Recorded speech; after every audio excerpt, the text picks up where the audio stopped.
Hello, hello, hello! Welcome back po sa channel natin at today itetest na natin yung ating Bluetti EB3A. Ito po ay nabili ko ng mga nasa 13,000 pesos. Mas mura siya compared sa EcoFlow. So titignan natin kung maganda din ba to.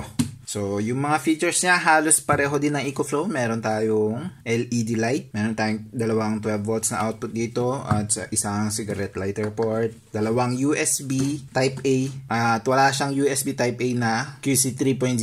So yun ang kulang sa kanya. Pero meron siya nung USB-C na 100 watts na power delivery. At meron tayong dalawang AC outlet na yung inverter natin ay 600 watts ang power. Yung pang reset ng AC input natin, ito yung AC charging at yung DC charging for solar or sa car charging.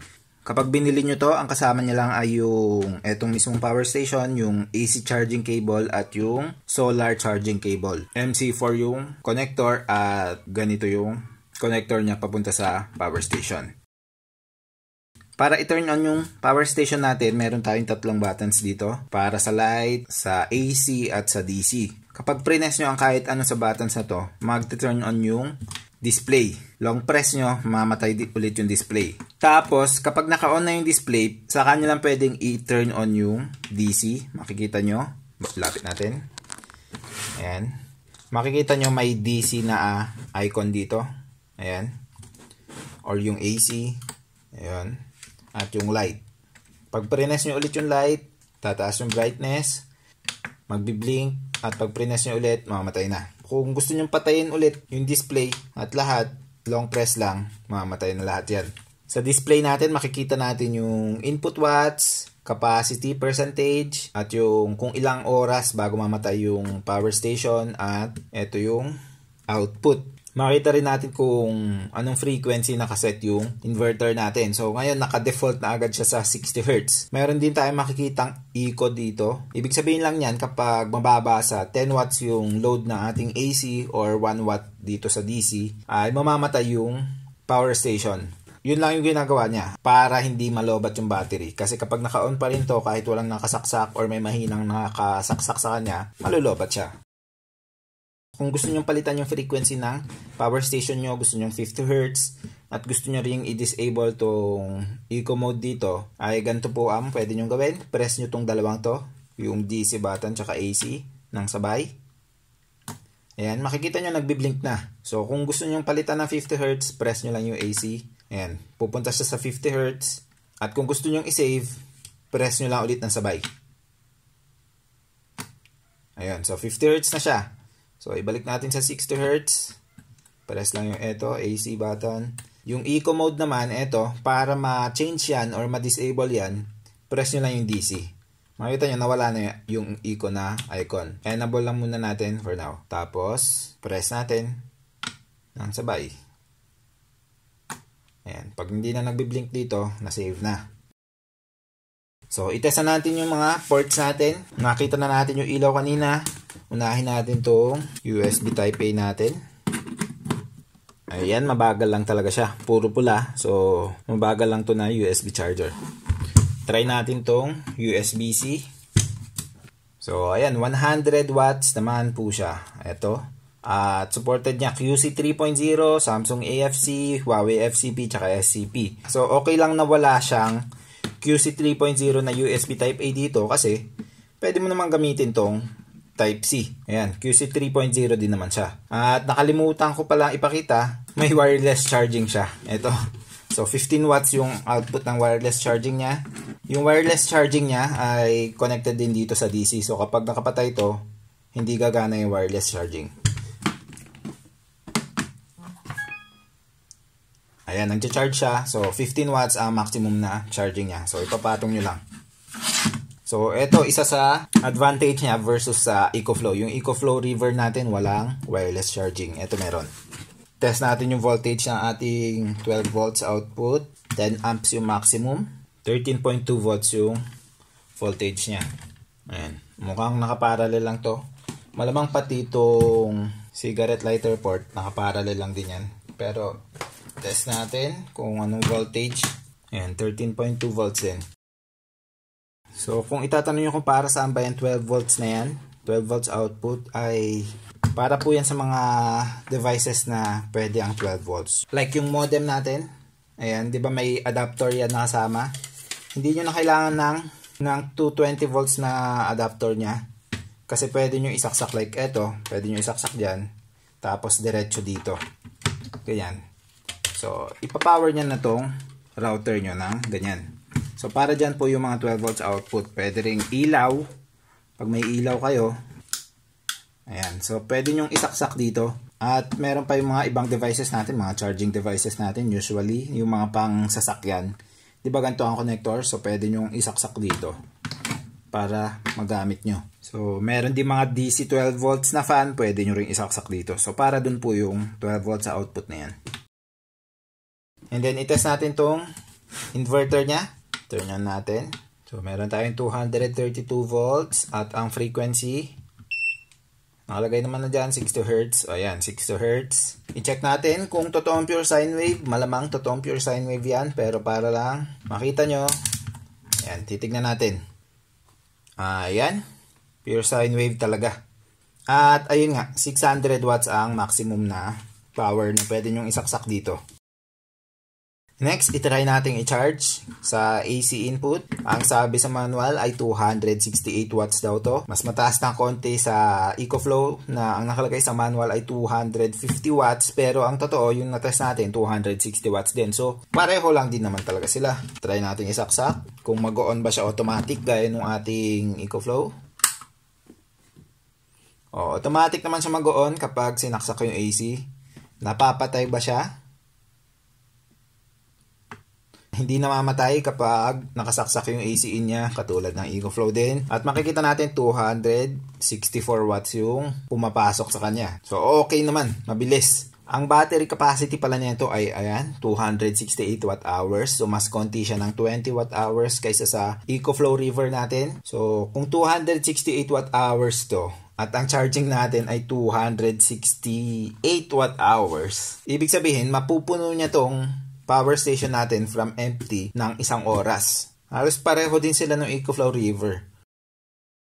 At makikita natin dito meron nakalagay dito UPS. So, ibig sabihin pwede rin siyang gamitin as UPS. So, kapag nakasaksak itong AC charger niya, ma-enable tong UPS at yung AC charger natin, yung power ng grid, ang magpa-power dito sa dalawang outlet dito habang sinacharge niya yung battery. So, maganda po. Isang option ulit.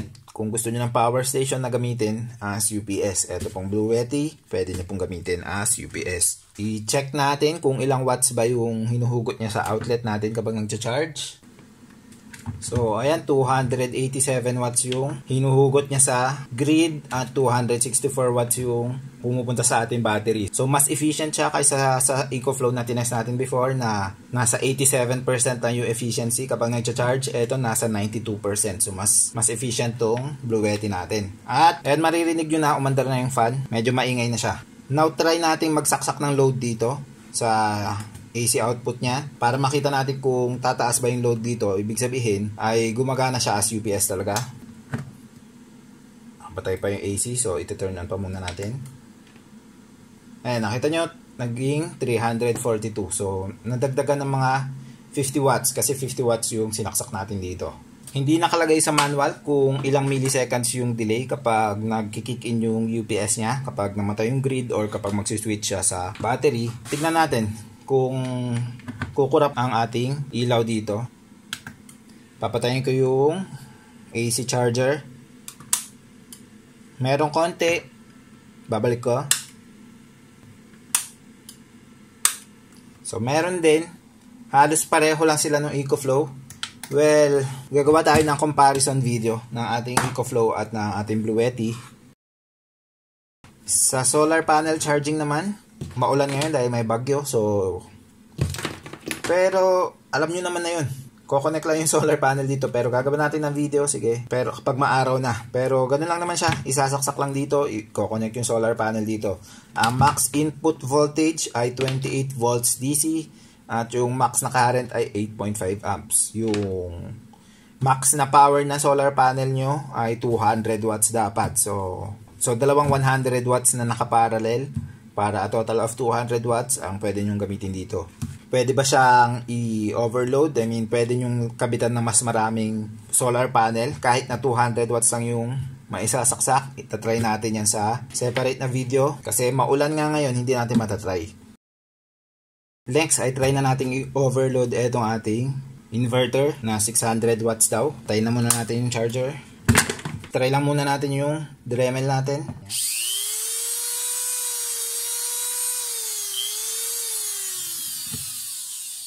Okay naman. Try natin yung ating, kailangan natin na adapter. Try natin yung ating Lotus na drill press. 350 watts lang yun.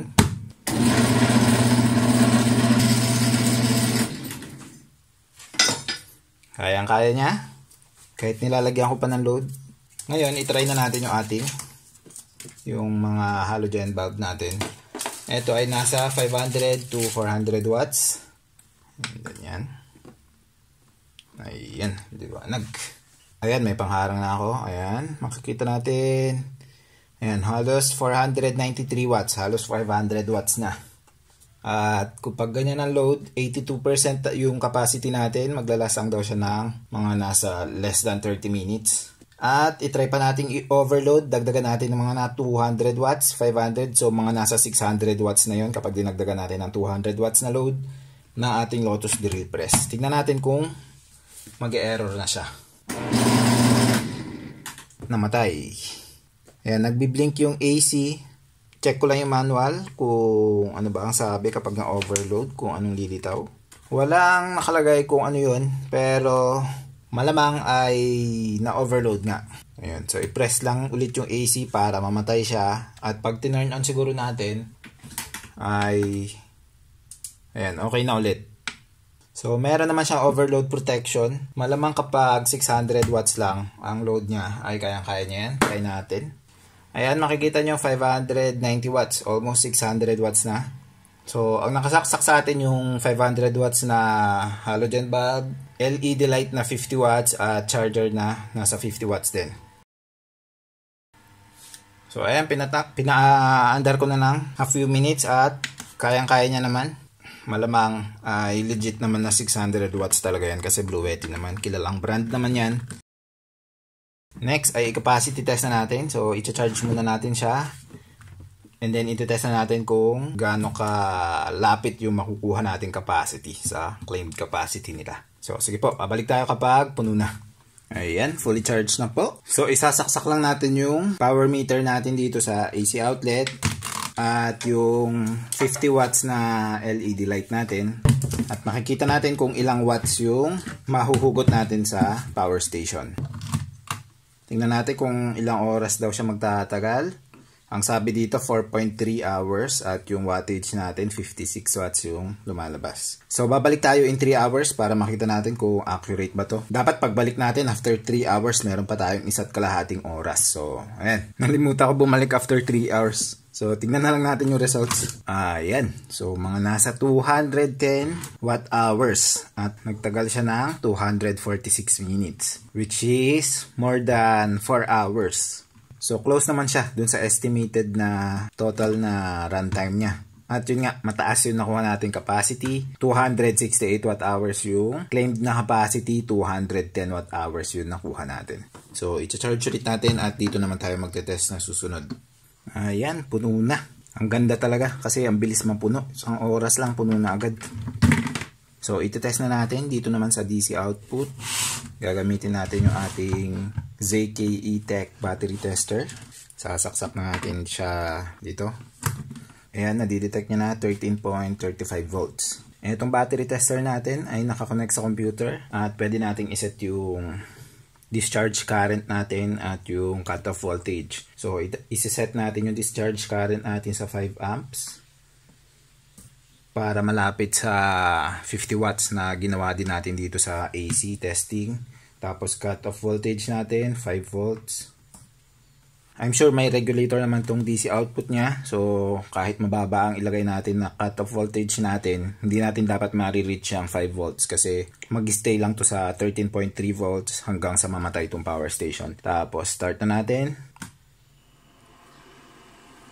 Ayan, so mga 3 oras siguro ito magtatagal. Ayan, 63 watts yung kinukuha natin. At magtatagal nga daw siya ng 3.9 hours. So babalik tayo after 3 hours. Tignan natin kung kaya niya nga ng 3.9 hours. Ayan, 3 oras na at meron pa tayong 18%. So, mas madami talaga ang capacity nito kaysa dun sa EcoFlow. Maya-maya siguro matatapos na rin ito. Makikita natin kung ilang watt hours yung makukuha natin sa battery. So, sige po. So, ayan po, tapos na yung capacity testing natin. Empty na yung battery natin. At yung capacity sa test result natin ay eto, 239 watt hours. So, mas mataas talaga siya sa nakuha natin na total watt hours kapag dito sa AC. Kasi mas mababa yung power losses natin sa DC. So, kapag titignan natin yung percentage yung nakuha natin capacity sa claimed capacity, siya ay nasa 89% ng claimed capacity, yung 239 watt hours. So, maganda. Bakit ba hindi talaga natin nakukuha to? Yung claimed capacity kasi sa power losses. So, may power losses yung DC output, yung inverter, at dahil yung power station natin ay namamatay before maging fully empty yung battery. So, ginagawa talaga yun para mas magtagal yung battery natin. Gusto ko malaman kung ilang percentage pa ba o ma-estimate man lang natin kung ilang percent pa ba yung natitira sa battery or kung fully empty ba talaga. Kasi ang gusto natin ay hindi talaga fully empty yung battery bago mamatay yung power station para mas magtagal yung battery natin. So, bubuksan natin to. Titignan natin kung anong state of charge na ng mga cells natin bago nag-stop yung power station natin. So, malamang nandito yung mga tornilyo kasi wala namang iba. So, papainitin ko lang itong mga to para mas madali siyang matanggal at pwede pa nating ibalik. So, pwede na siguro yan. Hindi naman natin kailangan na mainit talaga.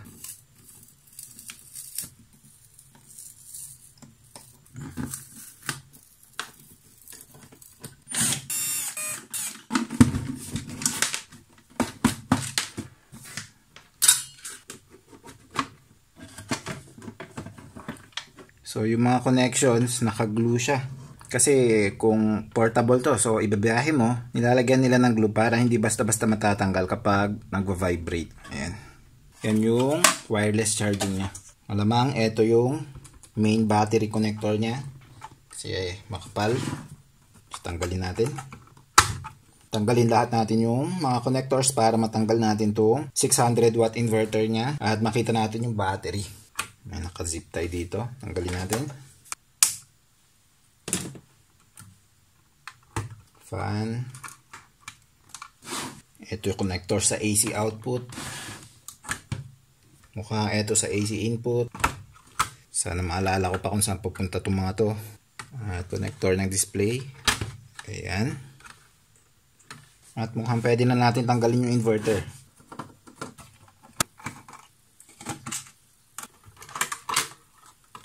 Ayan yung inverter. Meron siyang plastic para yung hangin talaga, yung exhaust, dadaan talaga sa mga heatsink. Kaya yan may plastic. At ito yung front panel. So yung cigarette lighter. Ito yung sa solar panel connector. Yung resettable fuse. AC in. At conformally coated lahat ng parts. At nakaglue nga yung mga parts na pwedeng matanggal kapag nagkaroon ng vibration. So maganda yung pagkakabuild talaga. Next, kung bakit natin to binuksan. Gusto natin makita yung battery.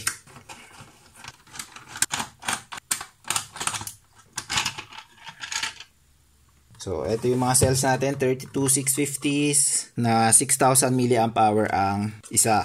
Ilan to? 2, 4, 6... 14 cells, kung 19.2 watt hour ang isa, ayun, tama nga naman, 268 watt hours ang lahat ng cells na to. Tatanggal ba natin? Yes, ayun, natanggal. Nakaglue lang din.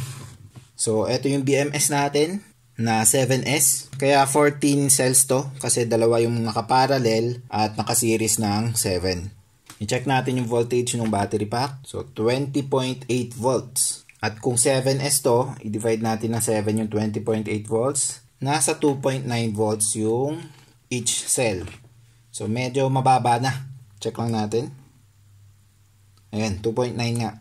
2.9. So, 2.9 naman silang lahat. So, balance naman yung mga cells natin. Balik na natin. 2.9 volts yung nakita natin yung voltage ng cell. So, most likely less than 20% na yung DOD. At yun nga naman yung nakuha natin sa capacity testing natin, which is mga more than 10% na lang yung DOD na natira. Ayan. Fully secured naman yung battery, hindi yan basta-basta gagalaw. Pati yung inverter, conformally coated.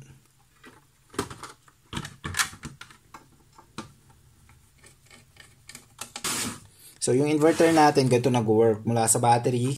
So yung battery natin na DC ay dadaan dito sa mga MOSFET. Papunta dito sa ating high frequency transformer. I-convert niya yan to high frequency AC, mga nasa 300 plus volts. Tapos i-rectify at i-modulate ng mga MOSFET ulit dito to pure sine wave. At yun na, palabas na sa ating AC outlet. So hindi mo pala pwedeng mapagbaliktad to. Kasi yung male-female ay binaliktad nila. So nandito yung female at eto naman yung male. So hindi mo mapagbabaliktad. Okay. Turn on pa kaya to? Yes.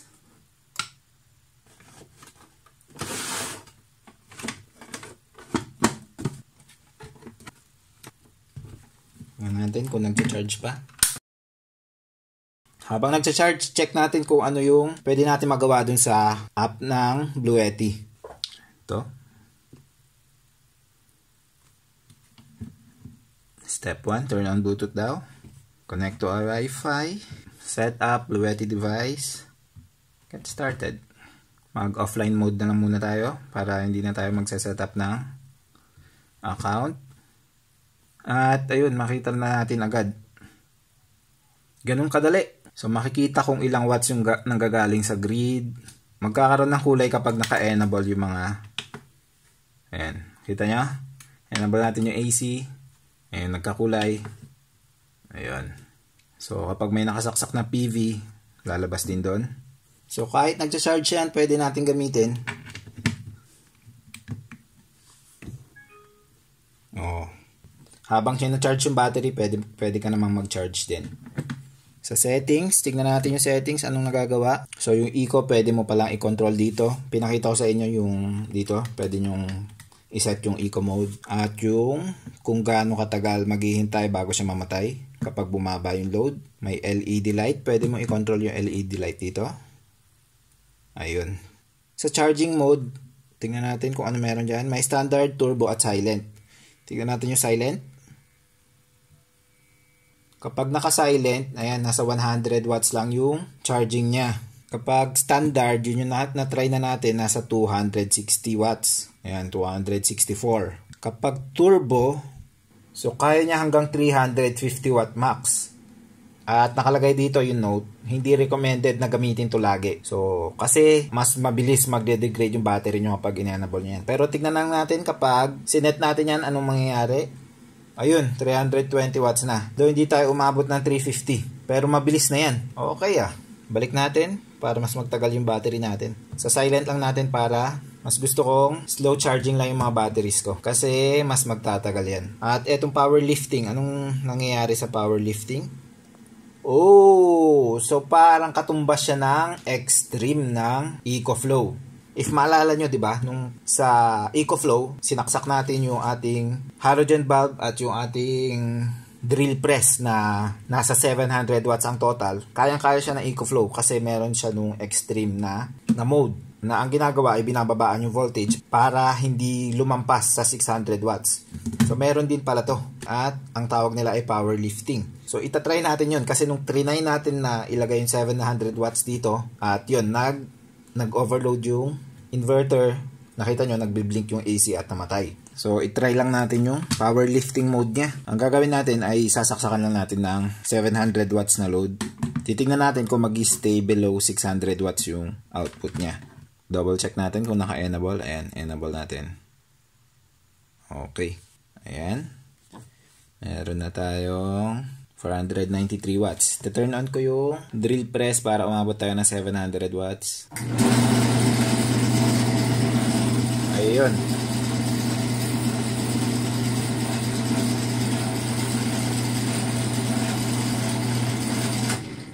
So ayan, gumagana naman yung powerlifting mode at nami-maintain niya below 600 watts yung load kahit more than 600 watts yung load na sinaksak natin para hindi ma-overload yung inverter. Yung appliance na isasaksak nyo dapat below 1,200 watts. Kasi baka kapag more than that pa, pwedeng ma-overload na yung inverter. Yung powerlifting mode pala ay para lang sa mga resistive loads, yung mga appliances na umiinit, katulad ng plancha, mga electric kettle, yung rice cooker, electric stove, yung mga ganun. Yung mga umiinit na appliances, yun usually ang pwede nyong gamitin dito. So, hindi siya advisable sa mga sensitive na appliances at mga inductive loads. Nakalagay pa nga sa manual na hindi pwedeng gamitin sa air conditioner or washing machine. So, wag nyo pong gagamitin yung aircon nyo dito or washing machine kasi hindi niya po kaya.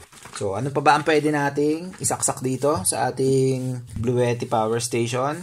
Sa manual, makikita nyo rin, pwedeng iPhone, 12 to 17 times daw na pwedeng i-charge. MacBook, pwede rin, 5 to 6 times. Pwedeng pang-charge ang drone. Power tools, pang-charge ng camera, at refrigerator na 90 watts. Basta below 600 watts na appliances, pwede pong isaksak dito. So, pwede kayong magsaksak ng kahit multiple appliances basta yung total na wattage nila ay below 600 watts. Ganun po yun. Check nyo lang po sa likod na appliances nyo. Usually, nakalagay kung ilang watts yung ginagamit na appliance na yan.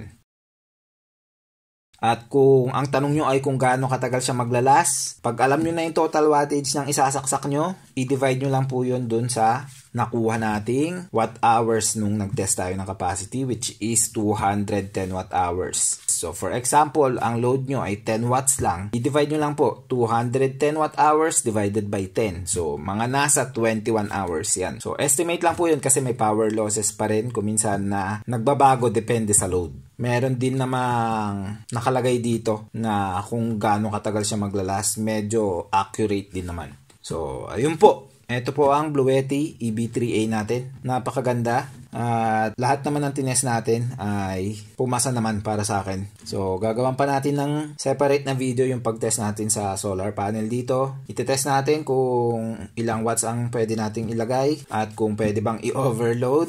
Anong mangyayari kapag dinagdagan natin ng super daming solar panel. At anong mangyayari kung i-charge natin sa AC at sabay ng solar. Ano bang mangyayari kapag ginawa natin yun?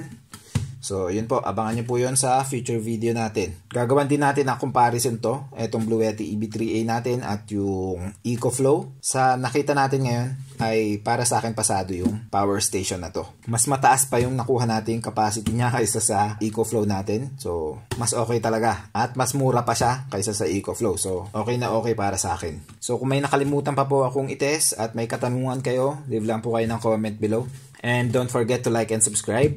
Ang susunod po pala nating video ay yung tungkol sa ating NSS 150 watts na power station. Matagal na pong nire-request sa atin yun. So, yun po ang susunod nating gagawan ng video. So, ayan po. I'll see you again on our next video. Bye!